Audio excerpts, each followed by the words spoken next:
Hello, YouTubers.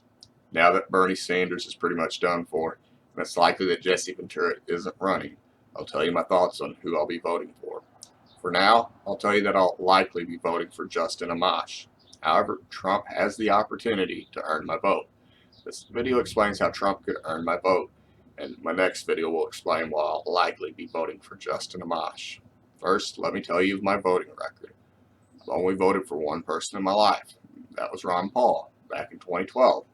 Because even though I disagreed with him on many issues, Ron Paul was by far the most honest and principled person that was running.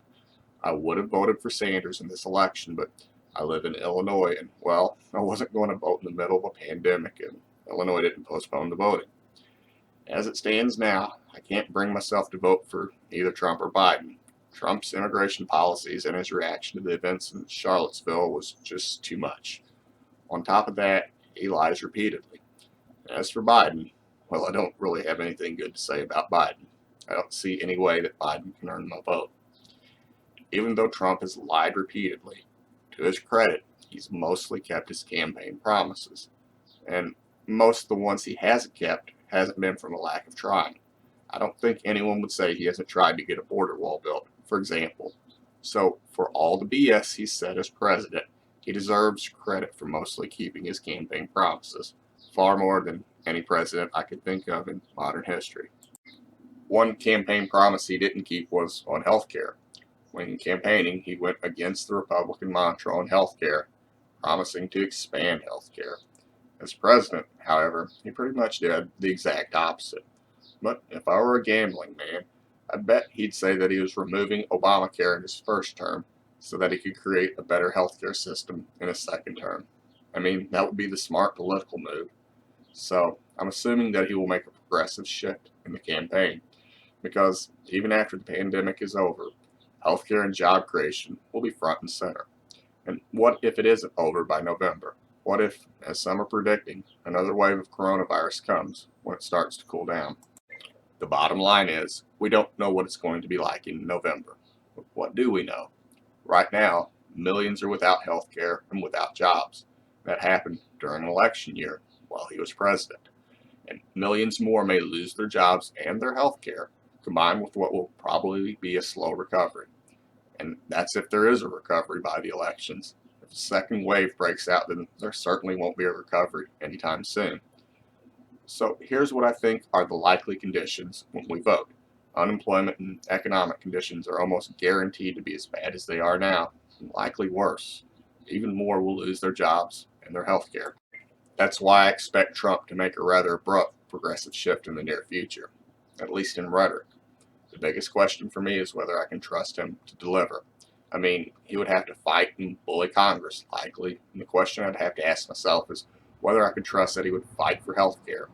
The one thing he has going for him is that, despite his constant lies, he largely did keep his promises to those who voted in office, with the obvious exception of health care. So in short, while there's a lot that's bad about Trump, he actually has the potential to be a really good president in a second term. So what would it take for him to earn my vote? If he actually signed a UBI bill that gave all Americans over the age of 18 who make less than $125,000 a year a basic income of at least $1,500 a month, tied to inflation, before the elections, then he could likely earn my vote. Frankly, if he got a UBI passed before the elections and a commitment to reform health care within the first year of his second term, that's all I would expect from him. I wouldn't even expect a commitment to Medicare for all. Why? For a simple reason. I realize that's likely a bridge too far for a Republican president, but I could see positive health care reform happening under a Republican president. I could also see a UBI bill happening. Why would a UBI bill need to be done before the elections? Well, for two reasons. One, quite obviously, people need the help sooner rather than later. And two, while it would be nice if he had a change of heart on many of his policies, I just don't see that happening. But despite that, the UBI would have a far more positive impact in the lives of average Americans than any damage done with another term under Trump. And I wouldn't have any confidence that he would get a UBI bill passed after the elections, but I could see healthcare reform happening after the elections. What do I think the chances that a UBI will be passed before the elections? Heck if I know. People got a UBI during the Great Depression, though, And who knows what's going to happen in this economy. But if things continue to get worse, it seems like a UBI will be necessary, and at least you know what he can do to earn my vote. On the other hand, I'm not really convinced Biden can earn my vote because I can't trust him to do a single thing. The reason Trump has the opportunity to earn my vote is because he is President of the United States and is in the position to use his authority for good. Whether he will or not, well, that remains to be seen. But the ball is in his court.